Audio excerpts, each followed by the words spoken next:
This is Robert Capuccio. Welcome to the Self Help Antidote, a weekly dose of reason, perspective, and insight, where we challenge conventional thinking and explore authentic strategies and insights around personal transformation.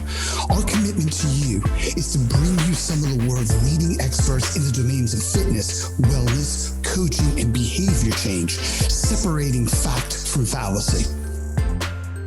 Mark Macnicol, welcome to the Self Help Antidote.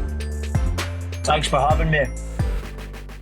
So as we were talking about just before we hit the record button, I was excited to bring you on because I'm interested for our audience in anonymous drama, because it sounds like some of the work that I've been exposed to and been quite excited about, where improvisation meets coaching.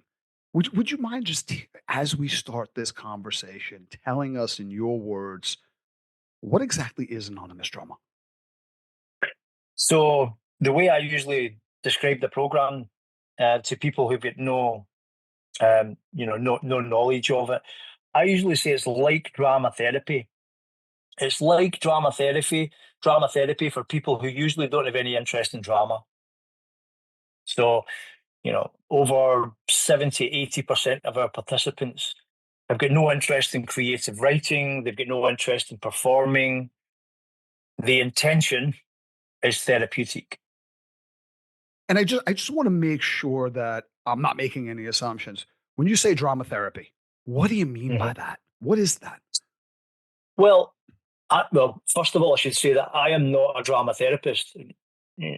Drama therapy is a well-established field, similar to psychodrama.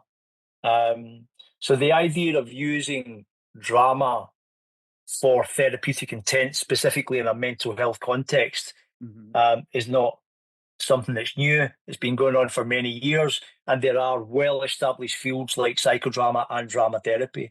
Now, anonymous drama is not psychodrama, and it is not drama therapy because it is its own thing. But the comparison to drama therapy is the closest thing that I have to give people a flavour of what the program is about, because we use creative writing and developing characters and scripts in a very unique anonymous environment. But our intention is not to expose participants to writing and performing. Our intention is to have a positive impact on the emotional well-being of the participants. Okay, so if I understand this, one thing that we've talked about on this show before is the origins of improvisational theater.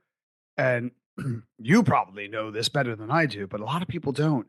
Improv was originally not a theater form. Viola Spolin, who basically created improv in the 1940s in Chicago, it was a form of therapy. She was working with Russian immigrants who were ostracized, they were far from home, and they were struggling with what we would recognize as a mental health issue. But sitting them down in traditional therapy was just not an option for this population of people. So she structured an environment that evoked interaction, that elicited people co-creating with one another, listening to one another, not validating one another's reality. What are some of the things that drama therapy helps to teach you about yourself and others that's a little bit different from what we would think of with traditional therapy? I suppose the idea of, I mean, I've been doing this work since about 2016. So, in fact, the work started prior to 2016, I was a writer, director, producer. I'd written a couple of novels. I'd written, directed, produced some screen, mostly theatre. So that was my background. And I was invited into a maximum security prison as a playwright in 2016 to take part in a kind of drama program. And that was when I first became interested in the idea of using the arts and creativity, specifically with therapeutic intent. So when it comes to the differences between therapy and what we do with the Anonymous Drama Program, if you're engaging with a therapist in the traditional sense, then obviously there's different modalities and different variations and different schools of thought, etc. But ultimately, it tends to be a kind of one-to-one, backwards and forwards, the typical almost conversational method where the therapist is asking questions and perhaps giving you some guidance or some ideas or some areas that you can explore together. Whereas the work that we do in a typical session, we could have usually around 10. So we've usually got around 10 participants, and they will come into a 2-hour session usually. And these sessions have been broken down in such a way that we have what we call a session plan. So it's a step-by-step session plan that participants are taken through by the facilitator. And we go through some kind of housekeeping at the start. And then there's usually a kind of icebreaker or a group game to get people out of their heads and into the space. And then we move into character and script development. Now, the nature of the work that we're doing, nobody in the sessions knows the difference between what's lived experience and what's fiction. And that in itself is a very unique environment to step into. So what that means is that if Robert comes into a session and Robert wants to talk about his mum's alcoholism and the impact that it had on him as a child in terms of neglect, etc., then I will stop you from doing that. And instead, we will talk about this fictional character's mum's alcoholism and the impact that it had on the fictional character as a child. So there's a little bit of psychological distancing built into it.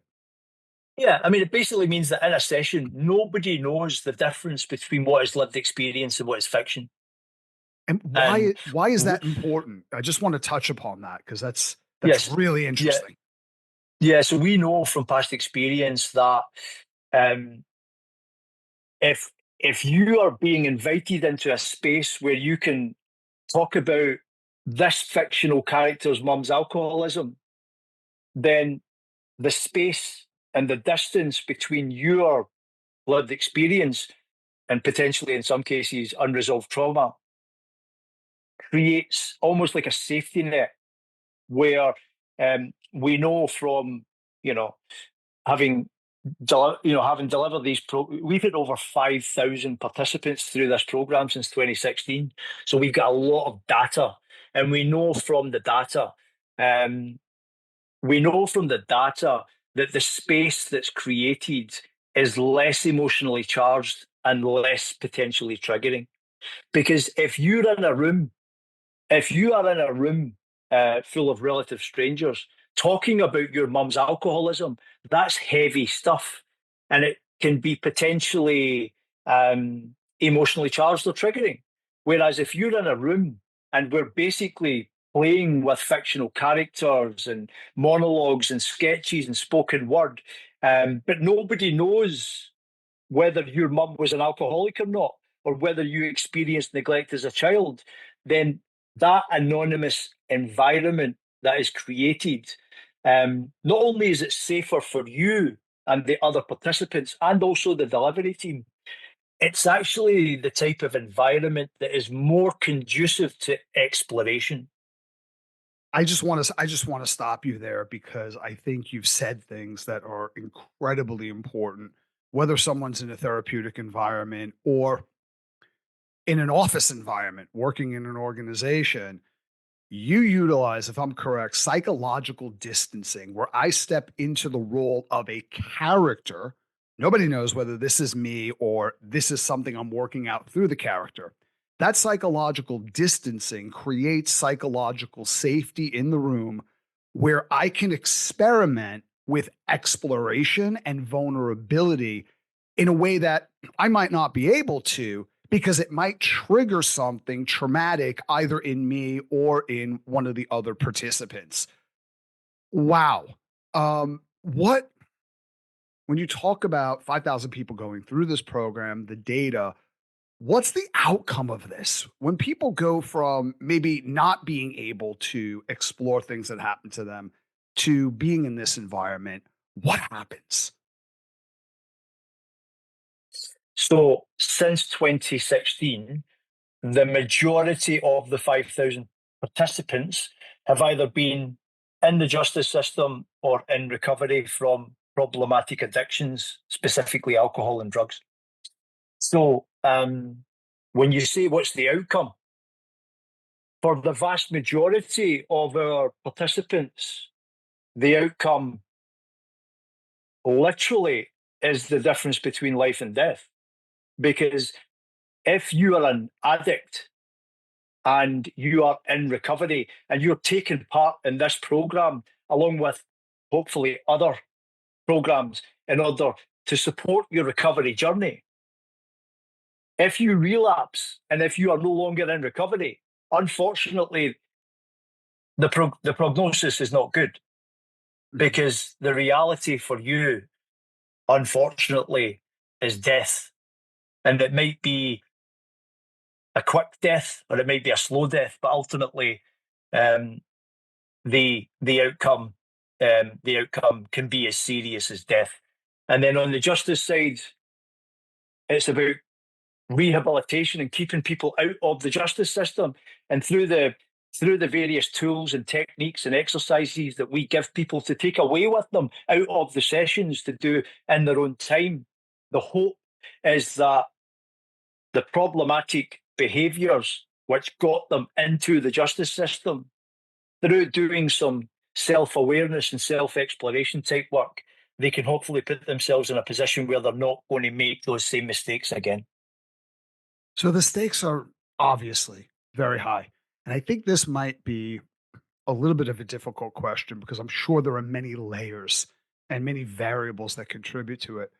But what is it about this environment and this type of work that you would most attribute to why someone doesn't relapse or why someone doesn't reoffend and wind back into back in prison?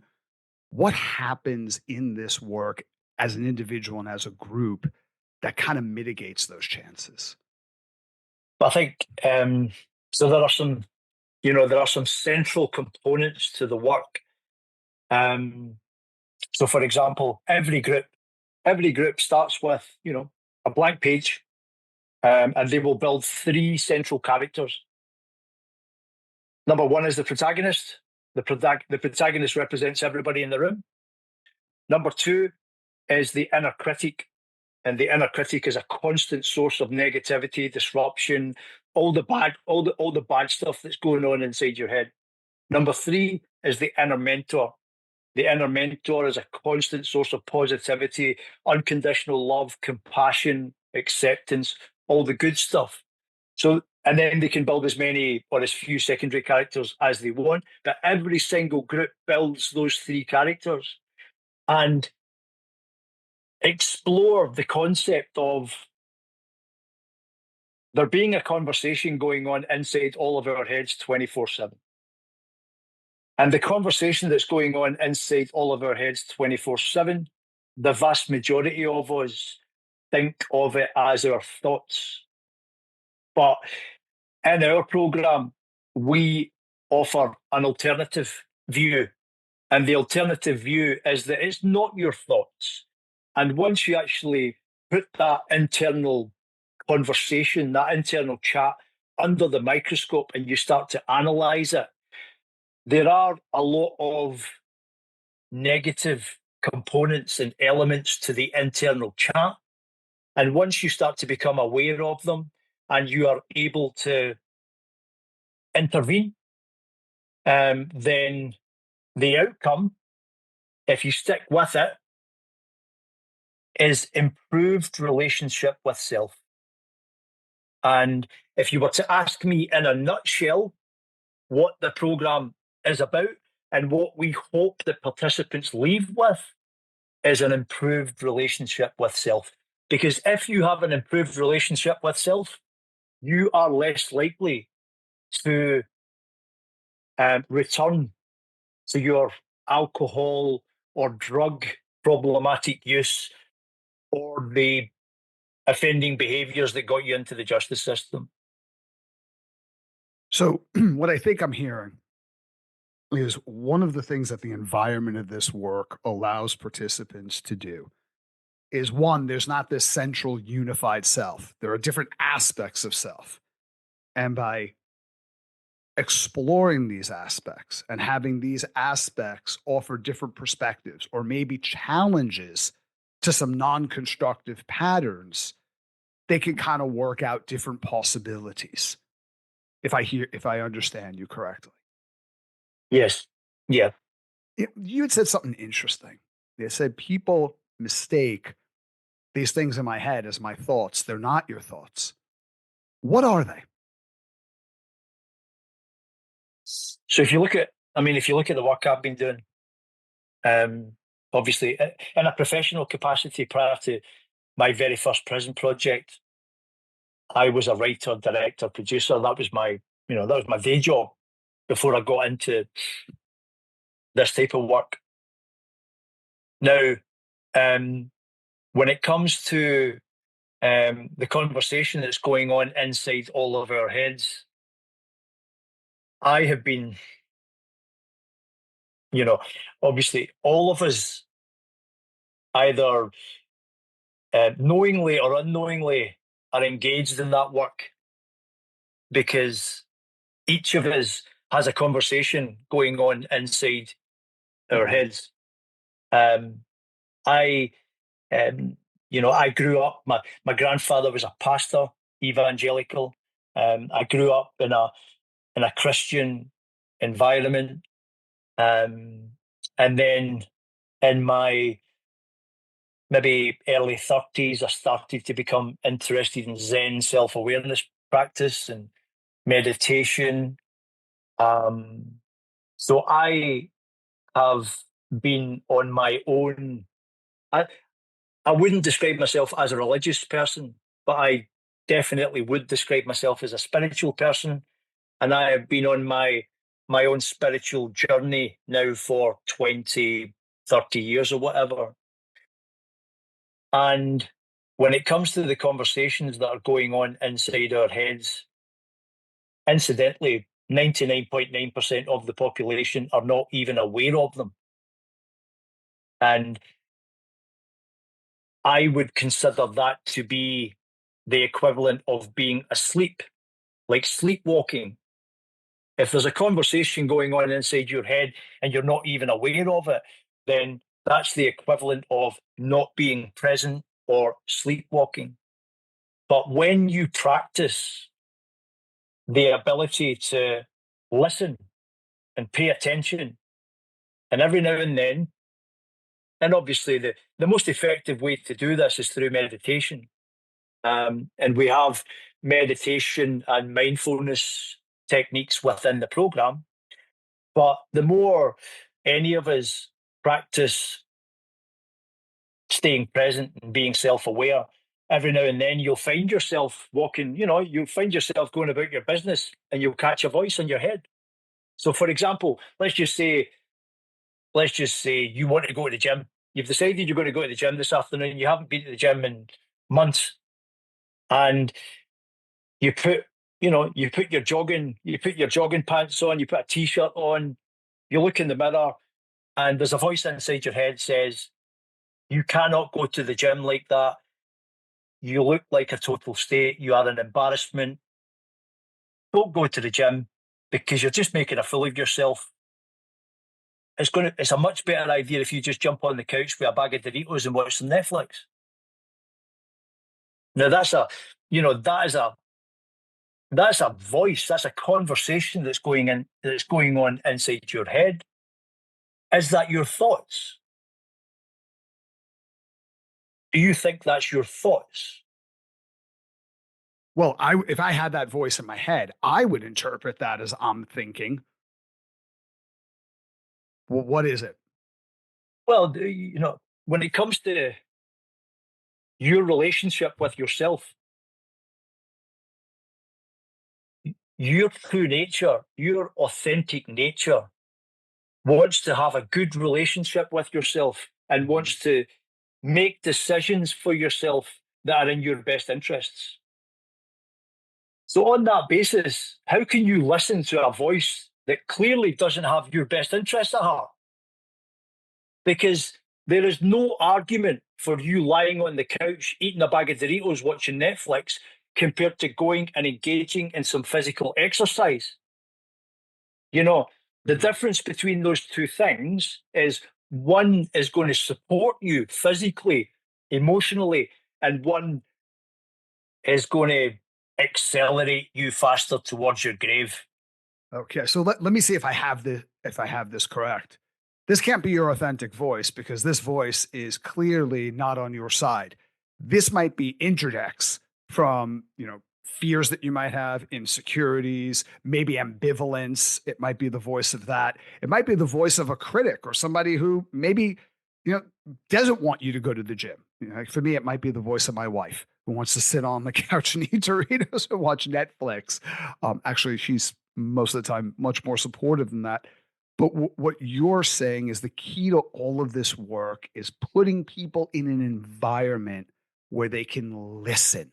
And when we think about listening, we normally think about listening to another person, but this also includes listening with intention to ourselves and maybe asking a couple of questions rather than accepting every random thought that flies into our head. Like, who is this voice speaking? What's their motivation? What are some other possibilities? Because I surely could sit on the couch and eat Doritos. I mean, I have. But what's another possibility? Yeah, and you know what? One of the saddest things about that, about the nature of that voice, is the system is set up in such a way that just as you're getting yourself ready to leave the house to go to the gym, it's trying to stop you because it's trying to get you to lie on the couch with the Doritos, watching the Netflix. But what's even sadder is if you succumb and if you actually agree not to go to the gym, lie on the couch, eat Doritos, watch Netflix, the same voice is going to beat you up for doing it. It's going to set you up, and then it's going to come over and it's going to tell you how much of a loser you are. Yeah, that voice sucks. It's never not speaking. Yeah. Exactly. Now, one thing that's very important to me in our program is, so I'm not religious, but I am spiritual.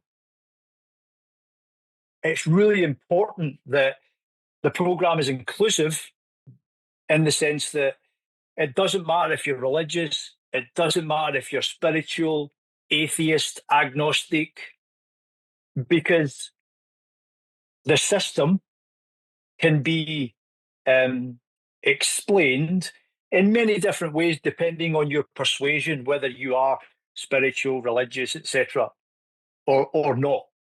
So, for example, different religions, different cultures will have different names for these things. But Christianity, for example, the voice that we are talking about here in Christian terms would be described as the devil. In Zen self-awareness practice, it would be described as egocentric karmic conditioning, self-hate, the hungry ghost. There's many different names that these things go by, but we try not to get bogged down in religious or spiritual jargon and dogma. But what I'm noticing the pattern is there seems to be an importance around naming what this voice is. Mm-hmm. Why is that? I mean, if I have that correct, like, why is it important to name this voice, to identify it? Well, because the voice wants you, in a recovery context, the voice wants you to drink. The voice wants you to take drugs. The voice wants you to go back to prison. The voice, we call it the inner critic. in the program. So a big part of the work that we do is identifying the voice of the inner critic and developing a relationship with the inner mentor. So it's almost like you've got the light room and the dark room. Oh, this is good. Okay. So you've got the light room, and you've got the dark room. Now, the inner critic is trying to pull you into the dark room and close the door. There's no windows, there's no lights, it's complete darkness, you can't see anything. The inner mentor is trying to pull you into the light room where you can see everything. And when you're in the light room, there are no issues because you are in a place of presence, acceptance. You're living life as you should be living life. And you're not causing yourself problems or doing yourself damage.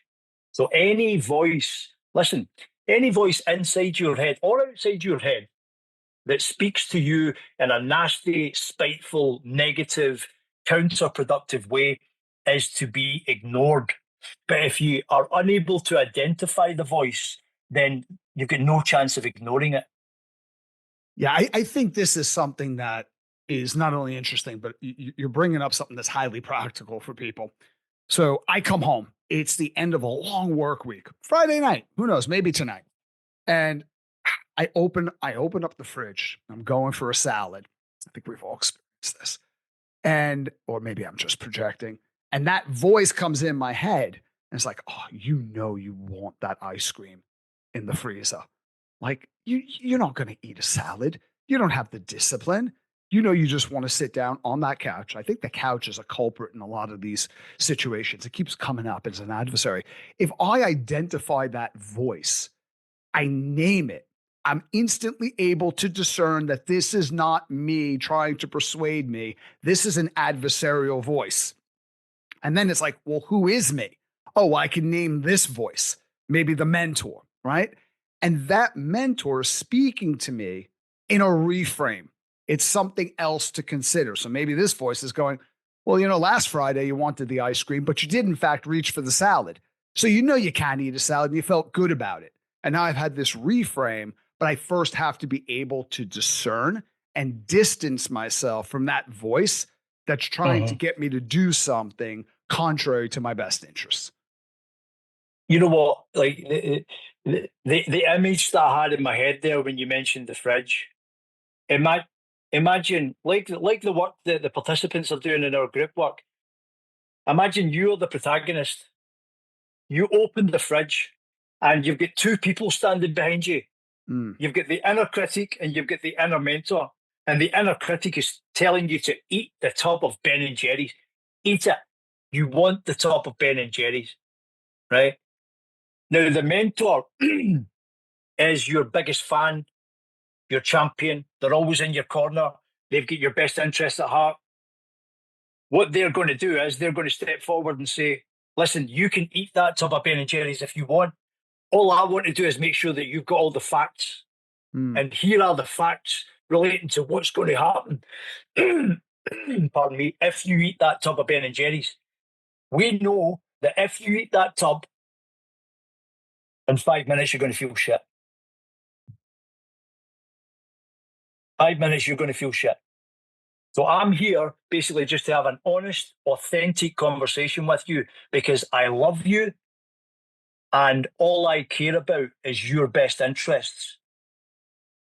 Now, in that situation, if you can imagine just walking through your life with each of these two people following you around, which one would you rather listen to? See, I find this extremely helpful. Here's another benefit that I think I'm hearing in this scenario. Not only can I psychologically distance myself, that's the adversary, that's not me. But very often, I think the trouble we get into, right? And let's go back to this scenario. I didn't say it was a Saturday, I'm feeling great, I think I want some ice cream. I intentionally made that decision. I said, it's the end of a week, I'm exhausted. So I've probably depleted a lot of my glucose reserves that I need to utilize by my prefrontal cortex for discipline. So I'm vulnerable when I open that fridge. if I don't have space between stimuli, the voice, and response, oh, you know what? Sod it. I'm just going to reach into the fridge and I'm just going to grab the ice cream. And without even thinking, I just listen to this voice. That dialogue between the one character in this scene, right, the mentor versus the adversary, those questions, that dialogue puts a space between stimulus and response. That by itself gives me the possibility of being a little bit more intentional rather than reactive to whatever either voice is trying to move me to do. I love the practicality of that. I also love the imagination of that, because we always have one voice. If we following you around, you said, like, imagine you had this other one. Well, if you have one voice, why not have another voice that's offering a different perspective? You know, and for a lot of people, I would imagine they're listening to this. And it's like, oh yeah, this makes sense. But there's a difference between understanding something conceptually and knowing it and having an experience with it procedurally. As we wrap up our conversation, is there any tools or resources that you offer? Like, let's say, you know, an app or something online where I could start accessing this and interacting with some of these tools? Yeah, we've got both programs on a standstill subscription. So basically, anybody can access either program. The link to the standstill subscription is on all of my social media accounts, so it's very easy to find. You can have a look at Find Your Mentor. You can have a look at Anonymous Drama. You may be interested in hosting or delivering a group, or you may be interested in, as an individual, improving your situation, improving your relationship with self, and having a look at the Find Your Mentor program. Those, both of those programs, like I say, to say that they have the capacity to be life-changing just feels like a major kind of understatement. Well, I can speak from my own experience. You know, I'm interested in all of these tools that you just mentioned because years ago, and I have no interest in being in the theater or being an actor, although I love the craft. A friend of mine who's in that space in London brought me to a 5-day, 10-hour a day improv workshop many years ago. And I remember walking into the room and thinking, wow, this environment seems a lot like coaching. But rather than one on one and being directive, it creates the structures to where we can interact with one another in a way that draws out the same kind of things that coaching would draw. And I thought it was fascinating. And the more I started to look into it, I saw, wow, this work is being done in the coaching space and sometimes in the therapy space. And it's quite effective for the distinctions that, you know, some of the distinctions you talked about earlier. So I've seen the Mhm. power of this in my own life. I just want to say thanks. Thanks for coming onto this show and sharing some of these insights and sharing some of these tools that people can go out and access and say, okay, well, how exactly does this work for me and, you know, for other people that are important within the scope of my life? Much Well, appreciated. you know what? And thanks. If it wasn't for people like you, people like me wouldn't get the opportunity to get the word out. So thank you. Thanks to you. And one thing I would encourage yourself and anybody listening to this to do, who perhaps has never considered having access to an inner mentor, write yourself a love letter from your inner mentor. Just such a simple exercise. Just imagine this aspect of your persona, who is your biggest fan, your champion, constant source of love, compassion, positivity. Your true, authentic nature wants nothing but the best for you. Just write yourself a letter today, right now, from that person. just 1 page. And most people have never attempted an exercise like that. But by doing so, you will connect with an aspect of your persona that has the power to quantum leap you into worlds that you currently can't imagine as being possible for you. I feel like that's such a powerful exercise. I'm also suspecting for a lot of people, it's very difficult and it would be hard for them to have But an can I tell you aspect of why? themselves. Can I tell you why? The reason why it's so difficult and why 90% of the people who are listening to this won't do Mm-hmm. Yeah, please. it. Can you guess? Can you guess which voice is telling you not to do it? The adversary.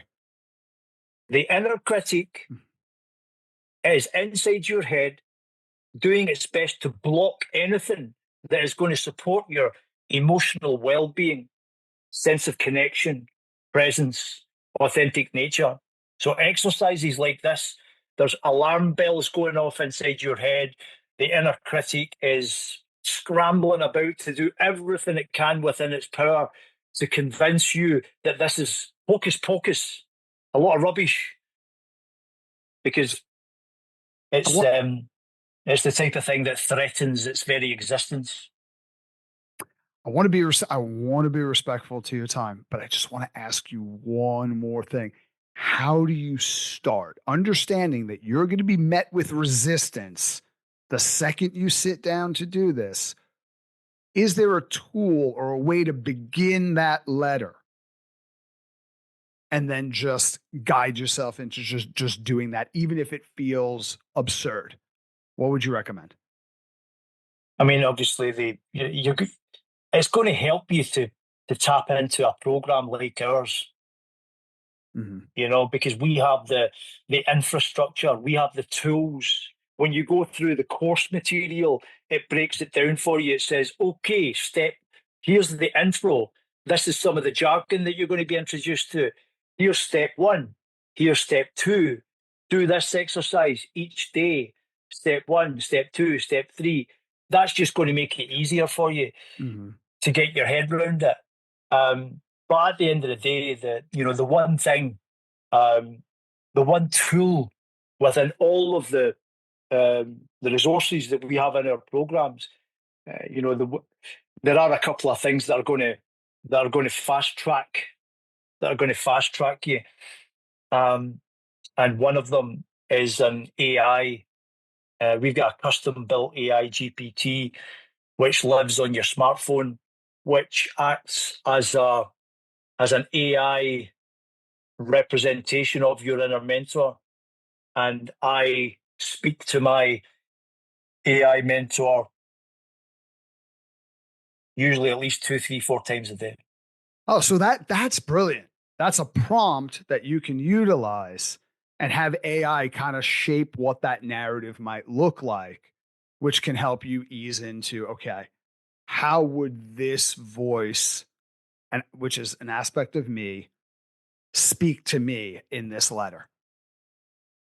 You can actually speak.